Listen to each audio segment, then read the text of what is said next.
Thank you all for being here to continue to support our efforts with Plan Revere. For those of you, I think all of you in here know me. I'm the mayor, Dan Rizzo. And I think I know as I look out here in the crowd that I know most of you, if not all of you right now that are sitting out here. So I appreciate your attendance and your participation as we pursue the city's first real serious master planning effort. We are hopeful that at the end of all of this, we're going to have a document that will lead us and be used as a roadmap to build and continue to grow our city in a way that makes sense for neighborhoods and in a way that makes sense for our administration and administrations to follow. So we want this to be a true community effort, and I'm blessed to have some great people such as yourselves that are willing to put yourselves forward and spend some time and participate in this project. And I'm also blessed to have some great assistance in helping us get to that point. I'll start with my Economic Development Director, John Festa.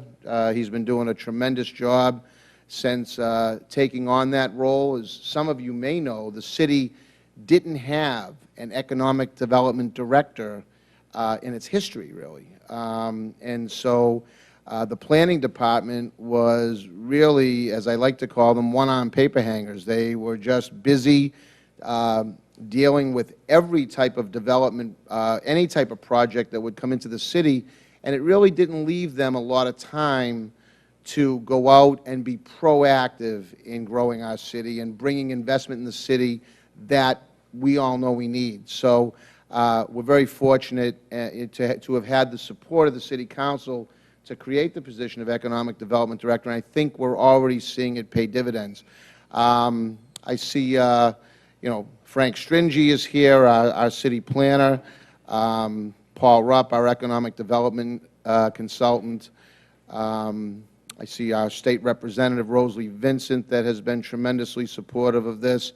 Barbara Bishop from Speaker DeLeo's office, who is always there for the city of Revere, and many others who are here that are willing, as I say, to put the time and effort into putting together a plan. We're also very, very grateful to the Metropolitan Area Planning Council that is here with us, and John will introduce them very shortly. They are essentially going to lead the effort or act as basically the conductor of this process to help us put together this plan. MAPC has put together similar plans like this across the state. They represent, I believe, 101 cities and towns across Massachusetts, and they have done some great things, and we're very, very fortunate to be working with them.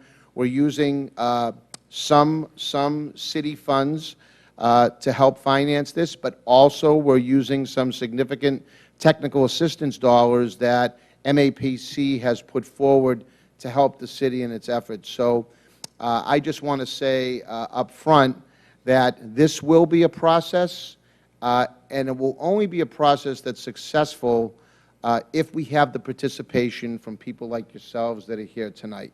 So I look forward to working alongside of you. And I know that if we take our time and do it right, and probably most importantly, follow the lead of these very, very competent professionals from the MAPC that are going to put us on the right track to create that roadmap that we all want, I know we're going to have a tremendous finished product that, again, will lead this city for decades. So I want to thank all of you again and bring up our Economic Development Director, John Festa.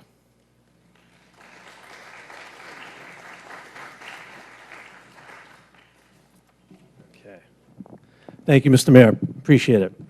First of all, I want to thank the Mayor for creating this initiative. We're very, very excited working with all of you, and I just want to take this opportunity to thank all of you for coming here this evening. I know it's a hot night, and for you to come out on a night like this, we appreciate your time and effort. But we're just so excited about this process and moving forward on this visionary process. Tonight is really the first organizational team meeting with the Metropolitan Area Planning Council and our steering committee. MAPC, we have an agreement with MAPC now. We negotiated that, and we're very excited about the agreement that we have in hand with matching funds. And as the mayor alluded to, MAPC has a great background in doing these types of studies. And I want all of you to know, because I've been getting a lot of emails, and I've been getting a lot of telephone calls from people who really are asking very valid questions. This is real, what we're doing. This is something that we take very seriously. And at the end of the day, we hope to produce a report that can be a guideline for many, many years to come. So we're not wasting your time, and we are very serious about you giving your thoughts and opinions and on the direction of how you want to see this city go. We have a lot of potential, and I know I don't want to get into some of the things that MAPC representatives will state, but we have so much potential in the city of Revere. And we do a very extensive job every day in trying to bring development in the city of Revere. Now we're at a time where we have some parcels of land that really should be master planned. And, we're under a limited budget. And, when people talk about master planning, I've been involved in master planning processes before, and they're very expensive. But we're doing it with what we have, and we're going to do a phenomenal job with MAPC to have a final outcome that I think all the people in the city of Revere will be very, very proud of.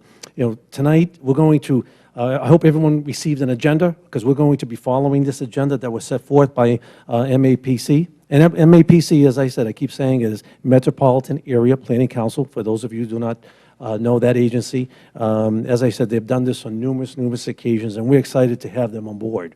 But they're going to go through the process, the structure of this process, and how to make it a success. They're going to be going on, it's a community-based visioning process, and explain what the master plan is like, and what role you will have in that in terms of some of the issues that we think are vitally important to the city of Revere: housing, transportation, infrastructure, economic development. Obviously, we deal with that every day. But those are the key elements that we face every day. And we feel that there's a lot of things happening in Revere right now. We're excited about all these opportunities, but we also want to make sure that we're doing it in the proper fashion, and we really believe we are. And with the help of MAPC, we feel that this will be such a success. So I don't want to do a lot of talking tonight, because really tonight is about all of you in the Metropolitan Area Planning Council really explaining the whole details and process of how we're going to go forward and what needs to be done.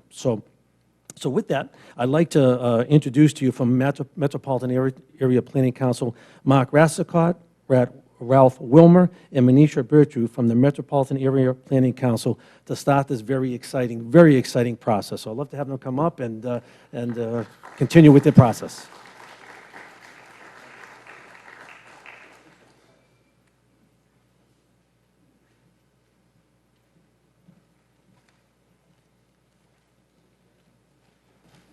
Wow, good evening, and thank you all for coming. This is a pretty good crowd for a July evening. So my name is Ralph Wilmer. I'm principal planner with MAPC. I'm relatively new to MAPC, but I've been in the planning field for a long time. I've done master plans in communities of all sizes, small rural communities like Douglas, all the way through cities like New Bedford. So I've worked on a number of these master plans. No master plan is the same. The process and the outcomes will vary, but there's a lot of similarities that we can bring forward through these plans. I'll let Manisha and Mark quickly introduce themselves, and then we'll want to hear from you and who you are. Hi, my name is Manisha Butra. Oh, right. My name is Manisha Butra. I am also a planner at the Metropolitan Area Planning Council. I've worked on a number of master plans and other community or downtown plans around our region, including I've worked in Malden, Lynn, Swampscott, way out on 495 in Boxborough, and more recently I'm going to be working along with this project in Chelsea. So I've really enjoyed working with communities like Revere, and I'm really excited to kick off this process with you. And I'm Mark Rascott. I direct the land use team at MAPC. Not only the two folks who just introduced themselves, but also our housing planners, our economic development planners, open space folks. We bring in the transportation team and the environmental team as necessary. So what we plan to do is to have Ralph and Manisha be the lead folks on this project for you. But we will bring in other specialists as necessary to help you gather data and to bring data to you on economic development, housing, et cetera. So we're really looking forward to working with all of you. And so with that, I'm going to turn it over to Ralph to get started. Thank you. So what I'd like to do now is find out who all of you are. So there are a lot of you. We can't take a whole lot of time with each person. But what I'd like to find out is who you are, if you're affiliated with a particular organization here in Revere, please mention that. And then, why you're interested, and tell us something that you love about Revere or an interesting fact about Revere that may not be known to many of the other people here. Whatever comes to mind, if you could take, maybe 30 seconds. Manisha and Mark will be transcribing it. And what I'm going to try and do, because we only have the one microphone here and it is being covered on cable TV, is that I will try and take your comments and turn them into a sound bite that could be recorded on the posted sheets. And what we're going to do after this meeting is summarize all of these things and provide a document which is just a summary of this meeting so people can see what everyone was saying. So why don't we start with this row and then just sort of work our way around.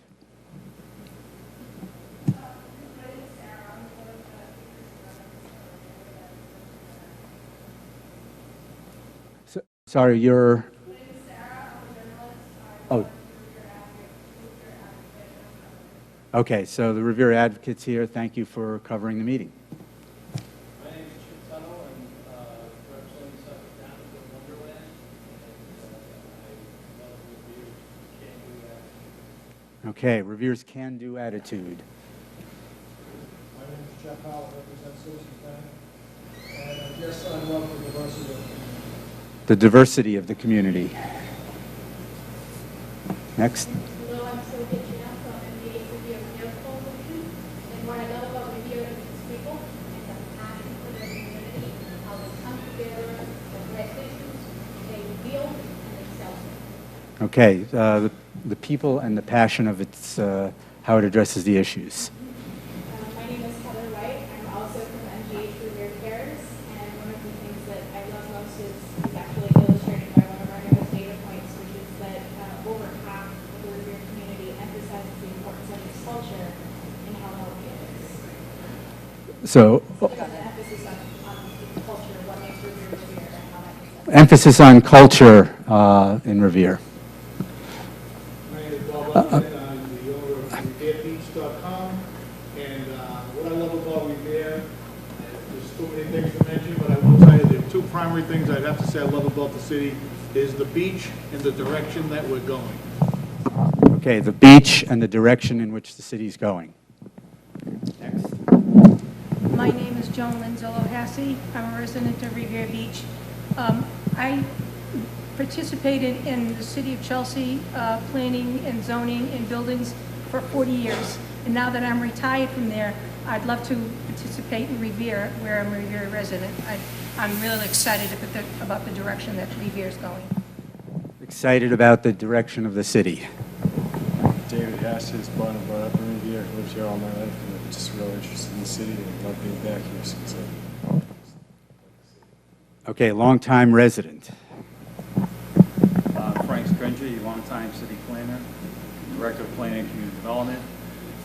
What I love about Revere is its neighborhoods. Its neighborhoods make the community. The people in the neighborhoods, they like to take active roles in their neighborhood, in their community, and I think you'll see that when we go through this process. Okay, the neighborhoods and the activity in the neighborhoods and how the neighborhoods make up the character of the community. John Festa, Director of Economic Development, and along with some of the comments that have already been made, I'm going to just switch a little bit because besides the neighborhoods and the residents, you got wonderful, wonderful people in the city of Revere, but from an economic development perspective, we have so many assets that are underutilized, and I just think that we just need to focus our efforts. I really believe we did a great marketing aspect with our economic development summits, but now we got to capitalize on good markets and proper development. Okay, using the city's assets to take advantage of economic development opportunities. Hi, my name is Elle Baker. I work for Revere on the Move, the neighborhood organizer. And so lately I've had the opportunity to actually go into different neighborhoods and help individual neighbor groups come up with new projects for healthy eating, active living programs, or events. And one of the greatest things about what I do is it's amazing to see everyone's willingness to volunteer and to get out and to make a difference. People are always willing to say, oh, do you need help this weekend for that event? And they'll just come, whether it's their neighborhood or someone else's neighborhood. And it's just great to see how everyone can work together. Active volunteerism in the city. Dana Branderford, one of the city's assessors, and I'm also a resident. One of the things I love about the city is the location, proximity to Boston and all major highways. I just think that location is going to bring unlimited growth potential for the city. Location as a major asset. Public health nurse in Revere and a long-time resident. My grandfather was born over 130 years ago in Revere. I love the people. I love working with the people and the different cultures and the diversity. The people, the culture, the diversity of the city. My name is Darlene Janice. I'm a lifelong resident in Revere. My great-grandparents both had businesses in the city. I also am president of Castles, a nonprofit that supports financial assistance to at-risk youth in Revere. And I love the direction in which the city is headed.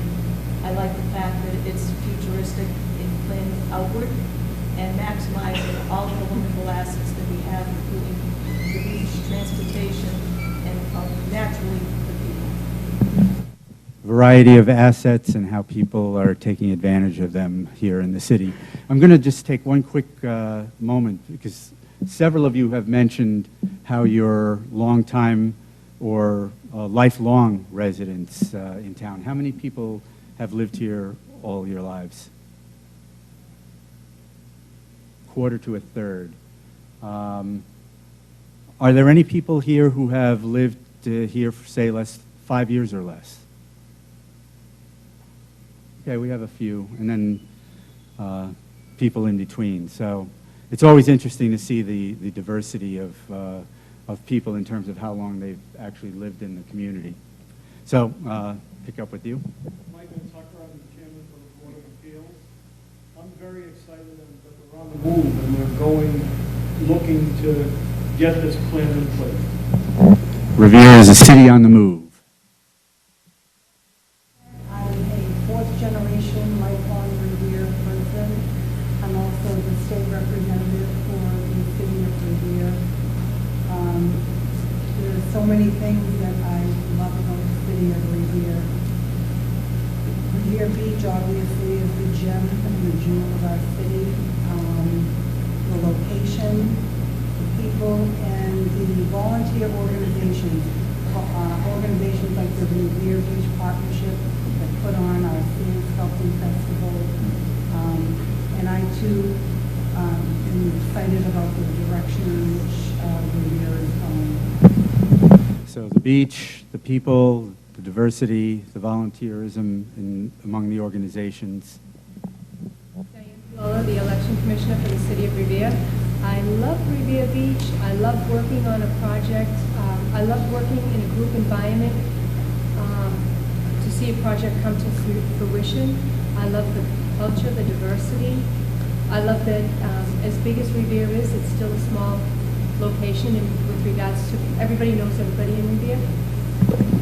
Okay, we heard the beach, the diversity, the culture, and the fact that despite the number of people, it still feels like a small community.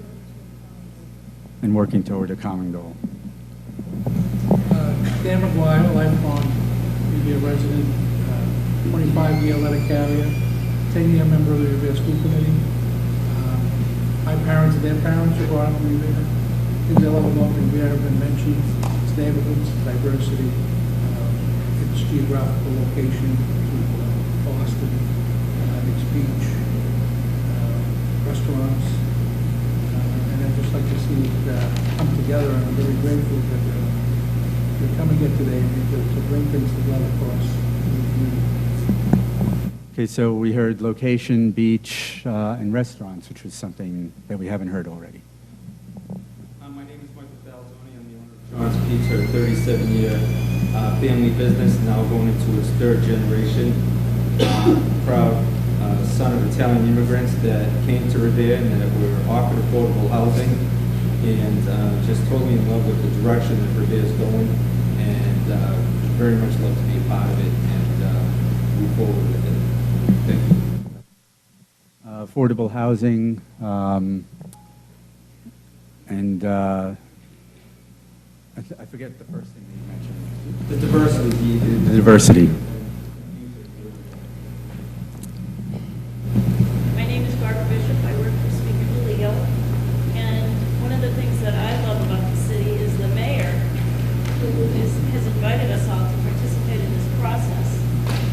That doesn't happen everywhere. But I'd also like to add that I love the way the beach does not have development on the water side, like some communities like Old Orchard Beach. You really can't enjoy the beach from the main road.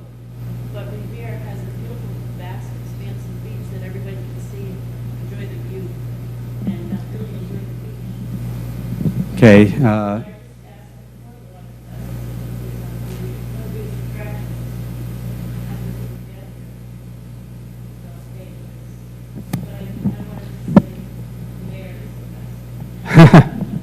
Okay, so we'll make sure that the mayor is on the list, and the beach, but specifically the fact that the beach is so vast and does not, you know, that the view is not impeded by development.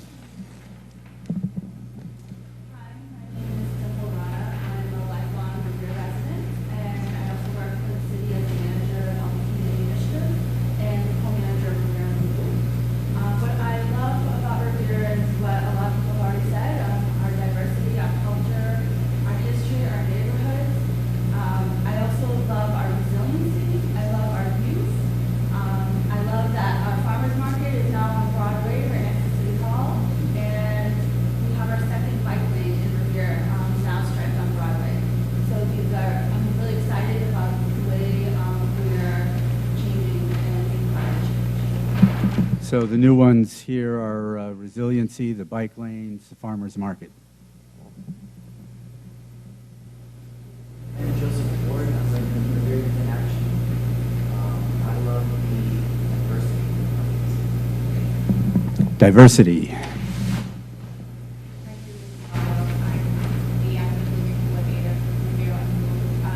think one of the many things that I love about Revere is the ability to move around, not just by car, but by walking and biking. I feel like the city is big enough but small enough that it's nice to live in the neighborhood. And I love how things are laid out in each neighborhood. There's a pool and there's a park, so it makes it accessible for families to be active and kind of take advantage of all the things in their neighborhood.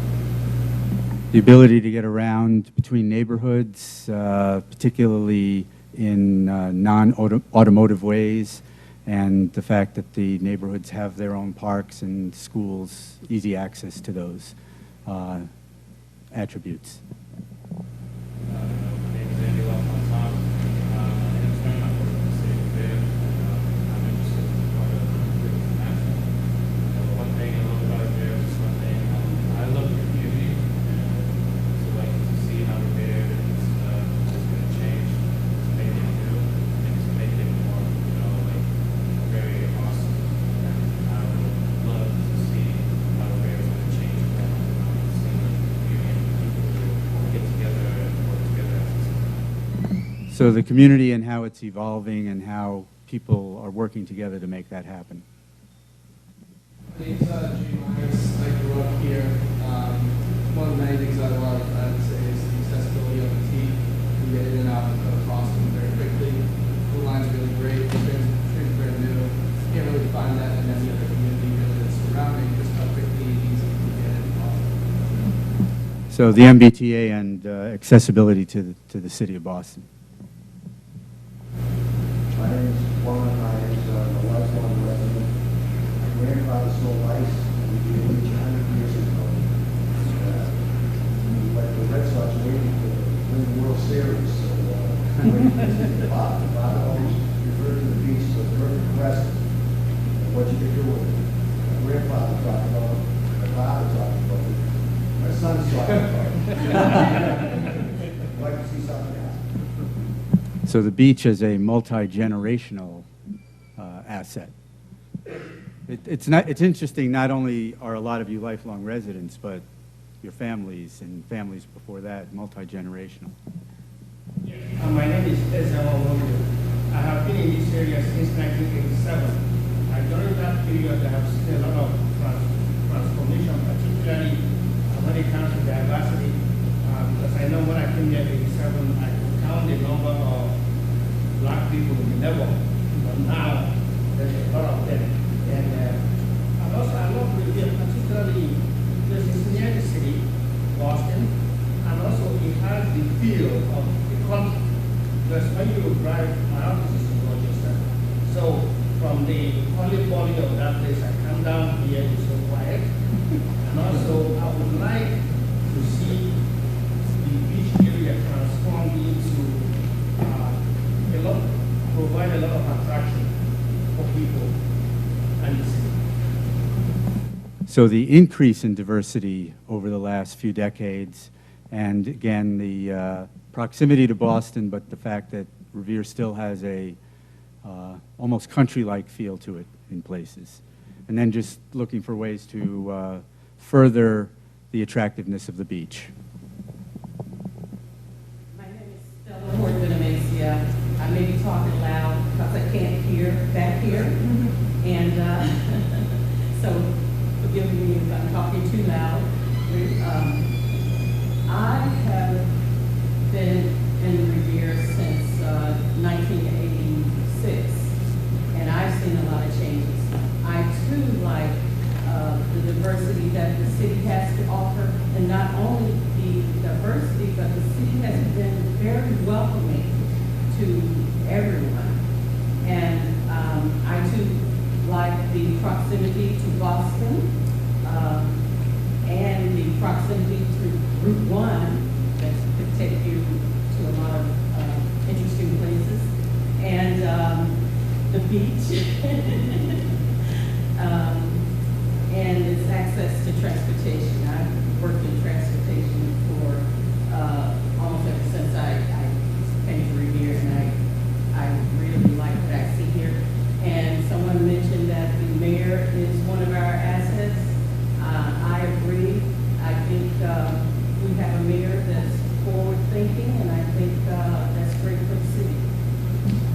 Okay, forward-thinking mayor, location from a transportation perspective, also the diversity and the fact that the city is a welcoming city. Hi everyone, my name is Tech Lane. I am a lifelong resident of Revere. And there are a few things that I think echoing what a number of folks have said. I think the neighborhoods throughout the city have a very strong sense of identity, and they're very powerful organizing specific action, cleanups, things like that. I want to applaud the school system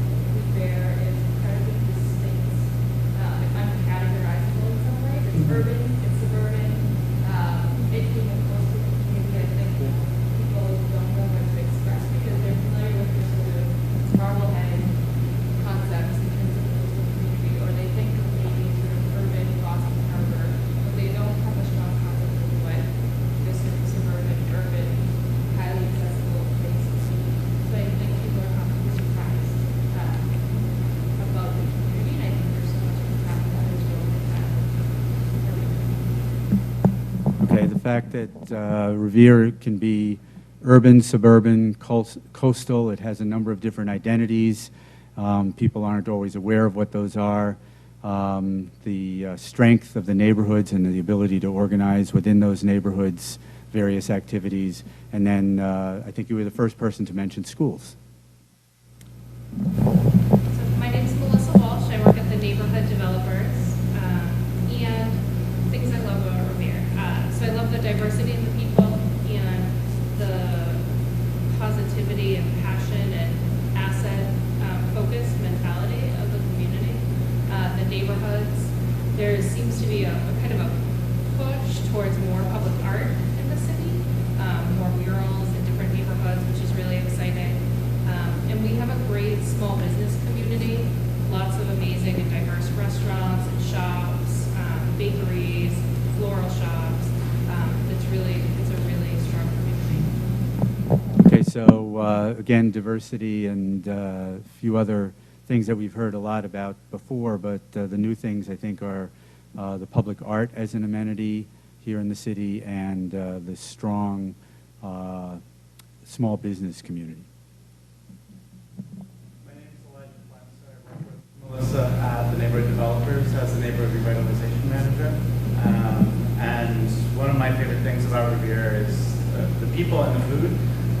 There's always, incredibly tasty things to eat at wherever you go, and there's always good people to share it with. So those are my two biggest things. And I really like how everyone's kind of visionary about how great their neighborhoods can be.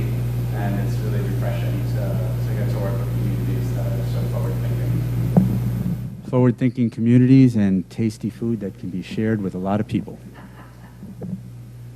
Joe DeRusa, a lifelong resident of Revere.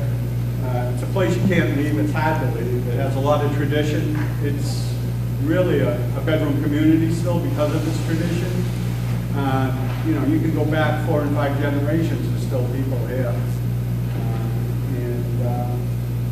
We are very convenient. We're the gateway to the North Shore as well as to the back door of Boston. And we don't get our rightful share of that. But. Okay, it's gateway to the North Shore, and back door to Boston. But the first point oh, that's right, bedroom community. It's still, that mix of urban and suburban. My name is Sue Woodcock. I'm a reporter with the Revere Journal. I like the diversity, and I also like the food. I love it. Diversity and food, and thank you for coming to cover it. My name is Joan Pearson. I'm relatively new. I've only been here 10 years.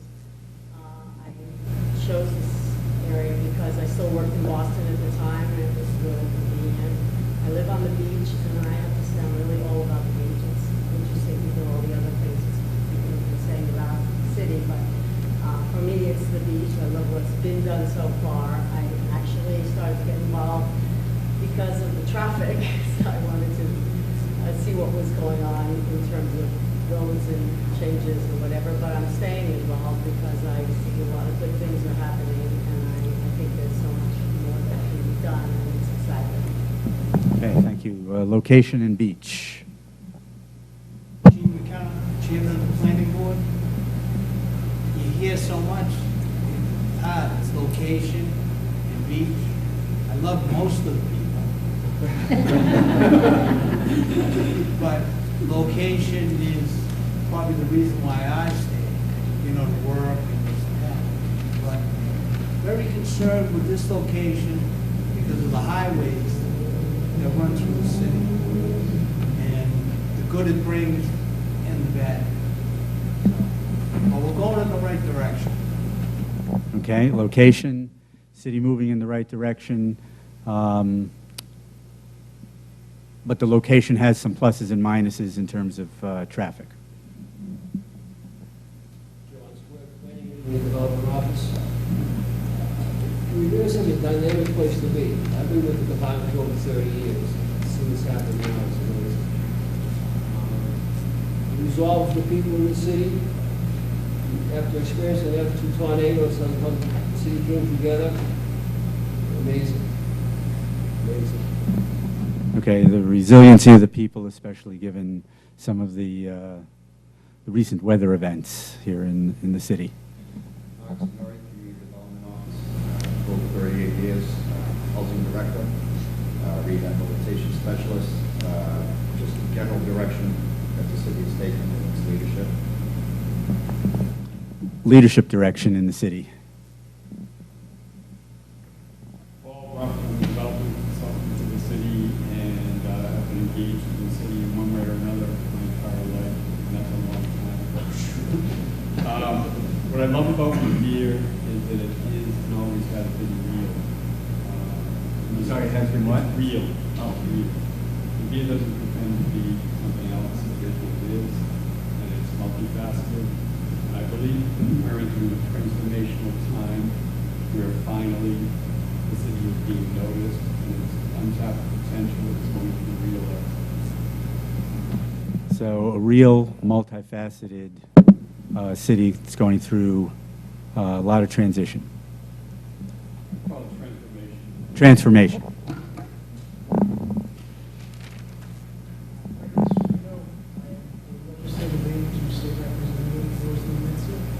Fourth generation lifelong Revere resident, and I'm here tonight because I want to help plan Revere's future. I want to stay here and eventually raise a family here.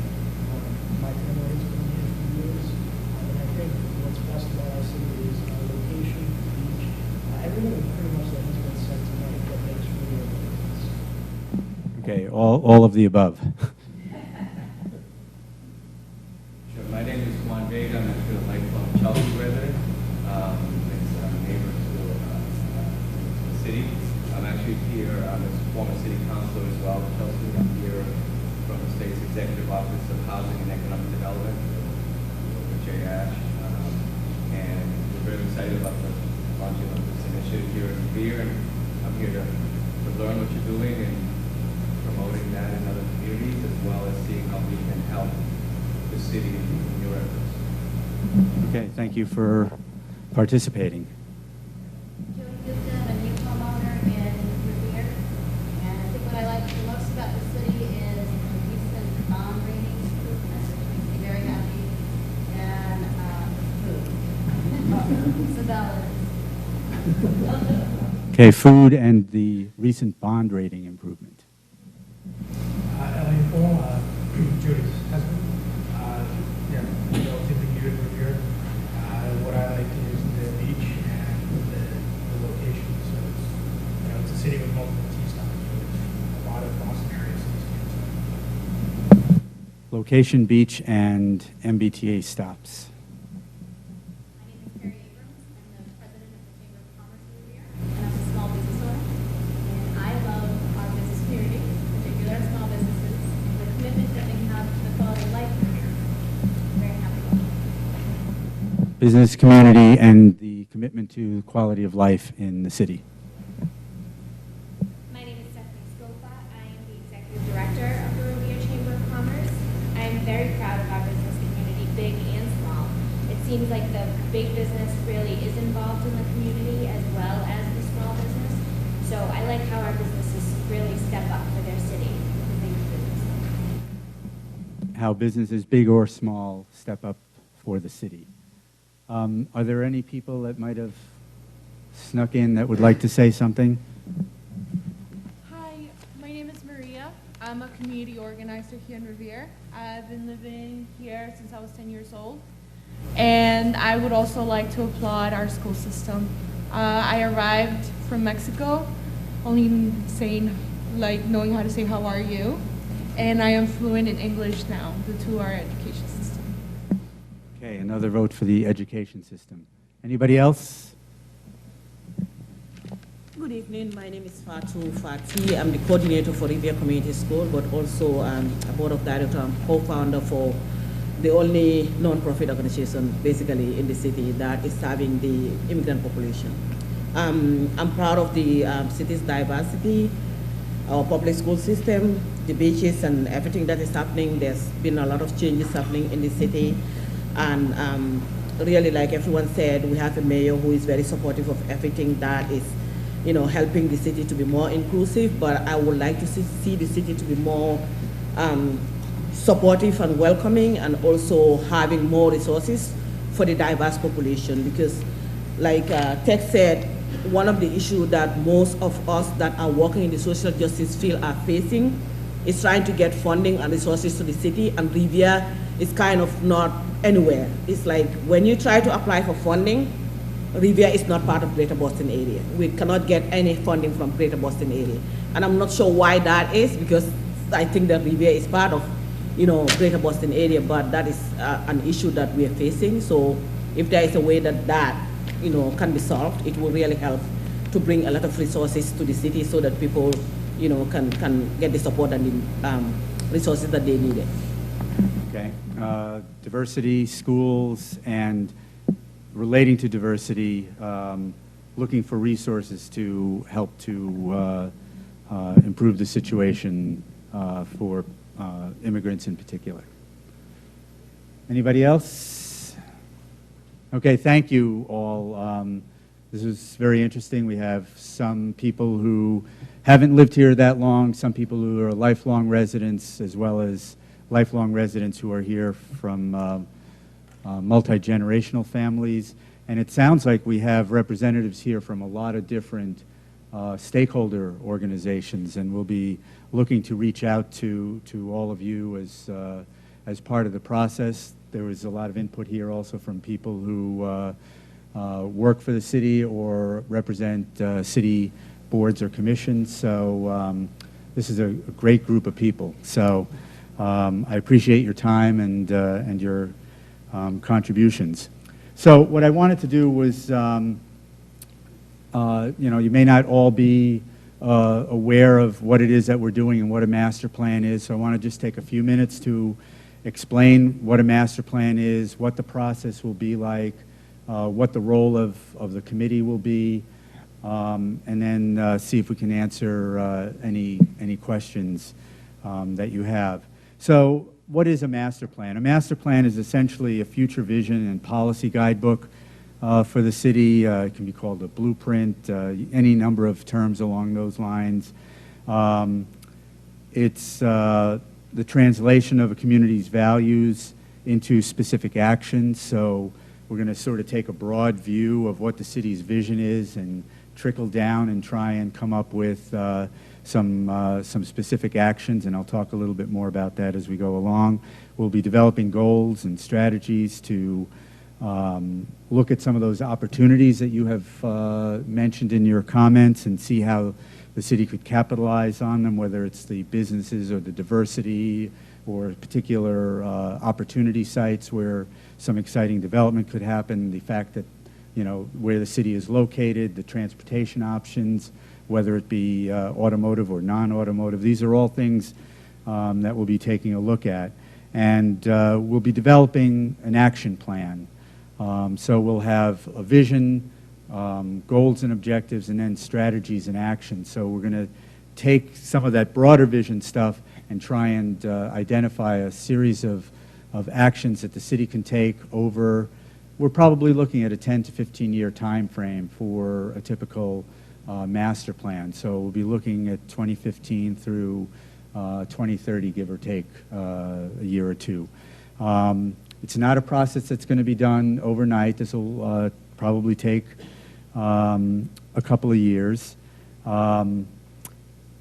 It is, at the same time, a master plan is not an ordinance. It is not a regulation. It's really more of a policy document. It doesn't have the same force of law, for instance, as your zoning code does.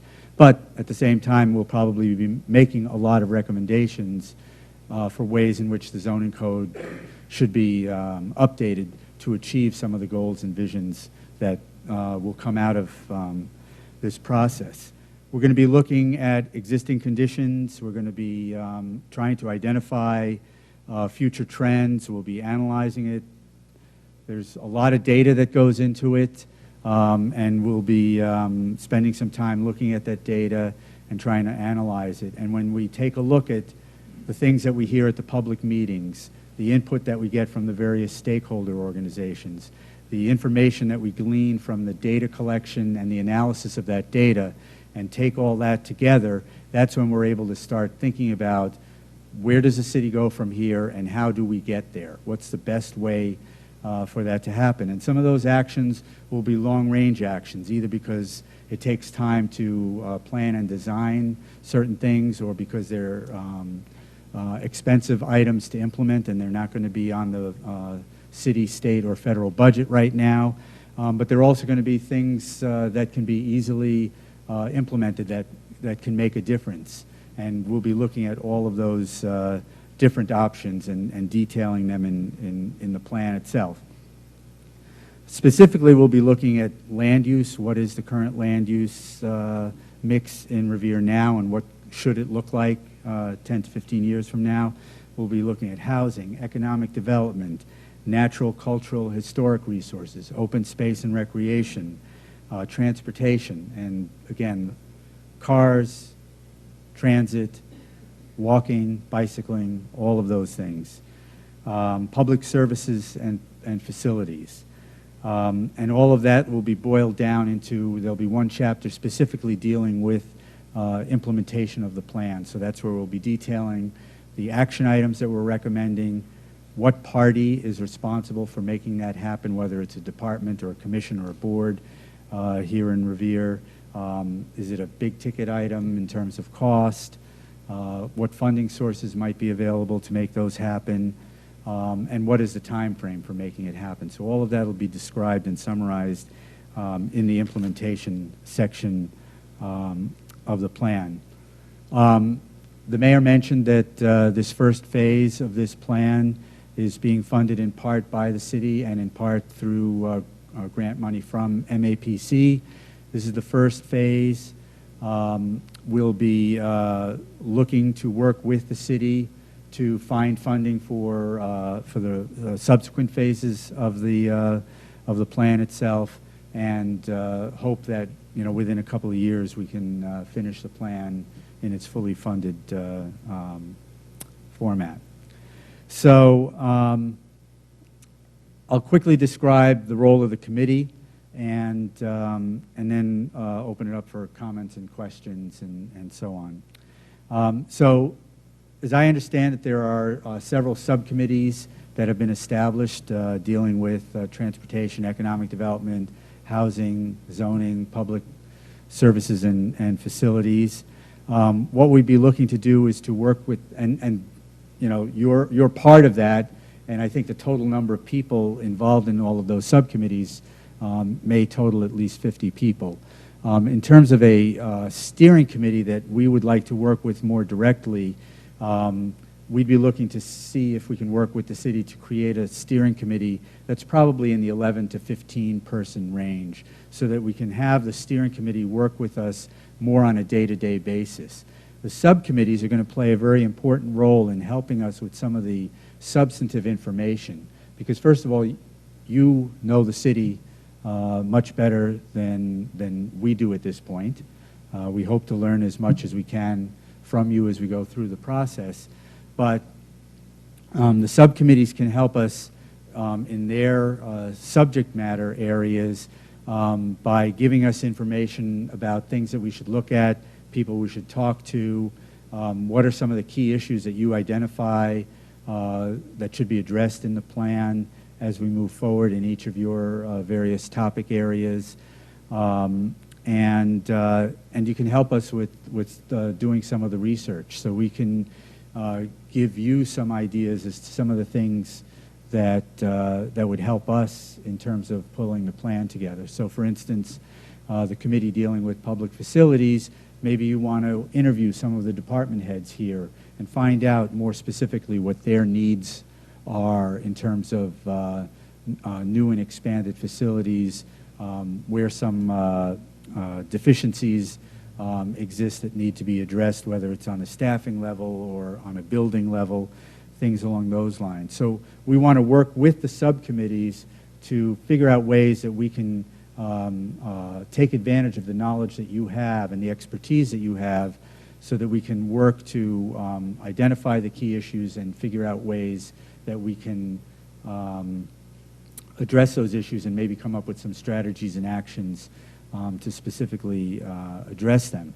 What we'd be looking to do is to create a smaller subcommittee, steering committee that can help us in terms of helping us with the public outreach. And that's one thing that I should mention about the master plan. It's a very public participation and public outreach intensive process.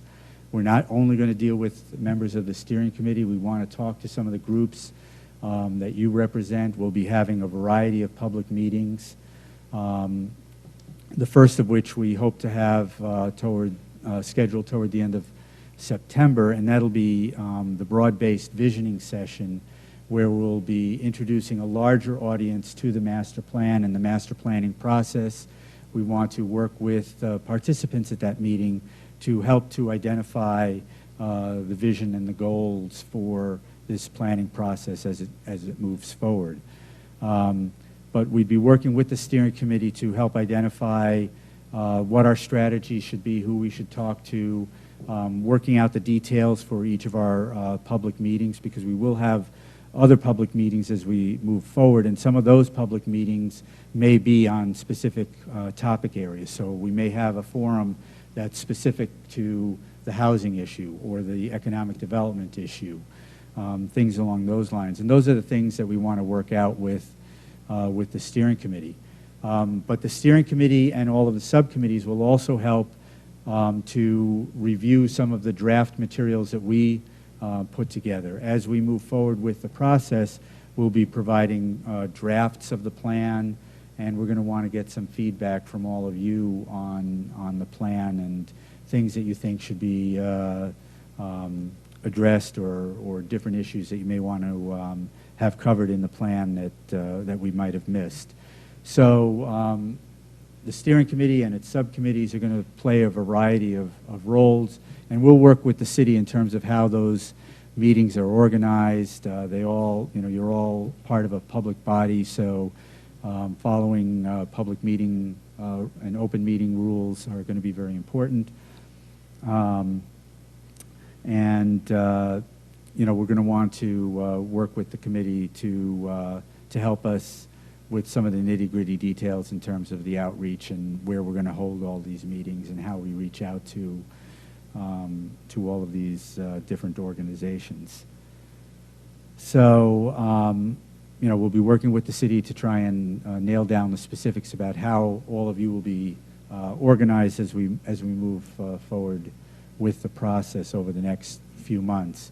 As I mentioned before, this is phase one. We think that what we'll be doing with phase one is to do the visioning and goals and objectives identification process.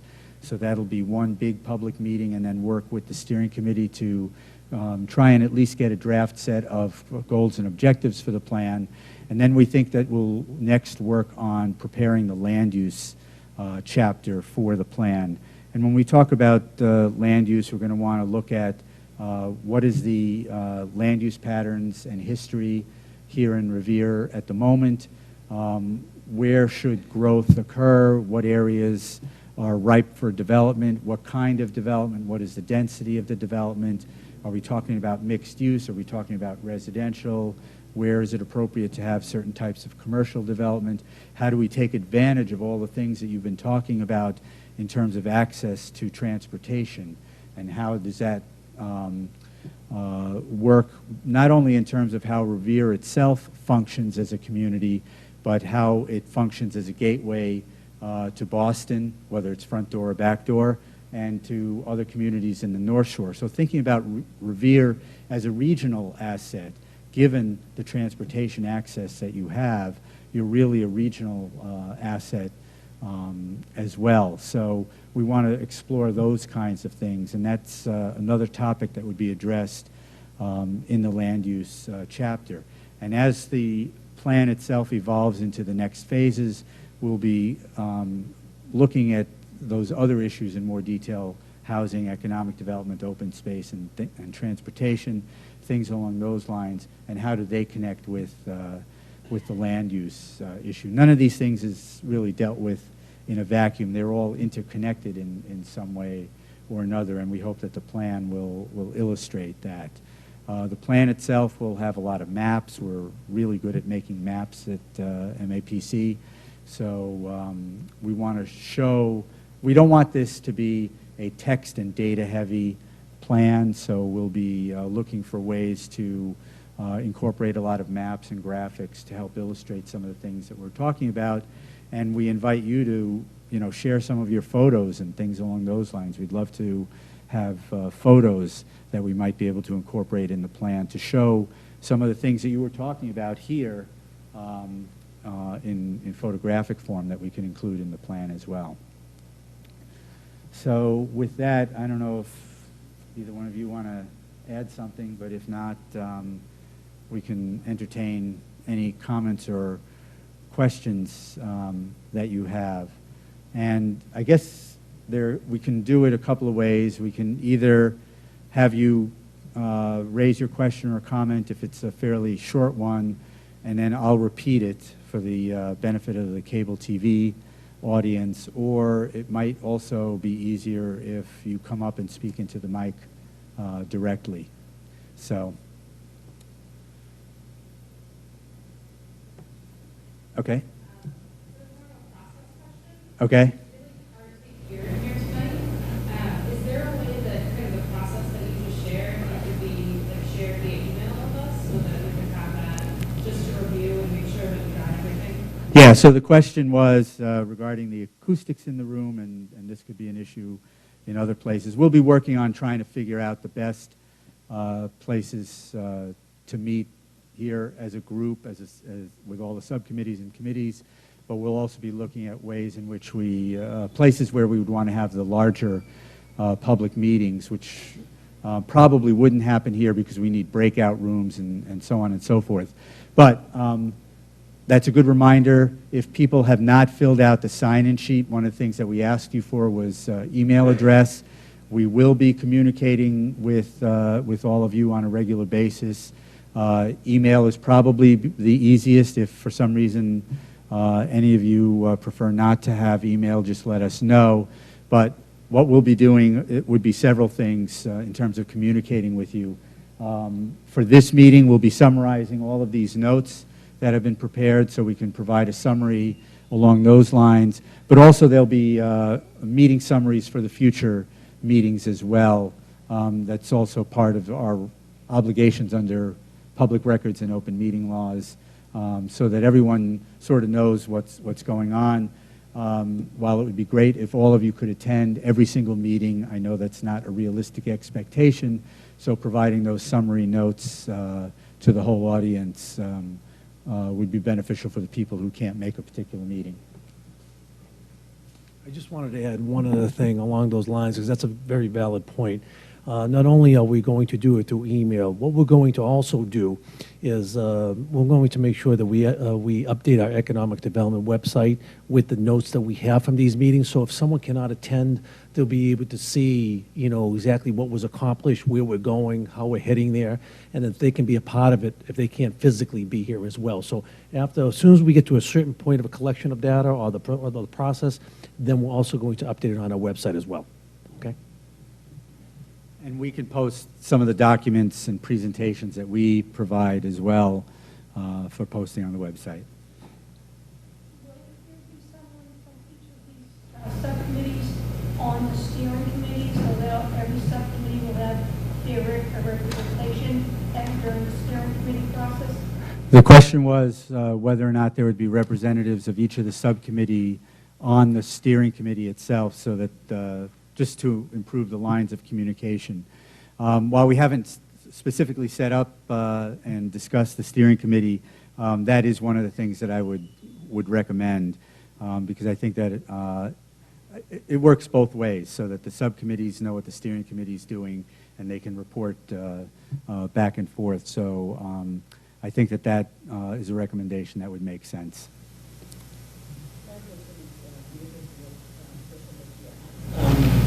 What is the process of people being on the subcommittees and on the steering committees? So the question is, basically, how are people selected for the subcommittee? That might be something that I should turn over to John Festa. One of the things that we're going to try to do on the subcommittees, first of all, anyone that wants to be on the subcommittee on the various whether it's transportation, economic development, whatever committee you'd like to be on, we'd like to have you participate in whatever your interest lies, whatever your expertise is.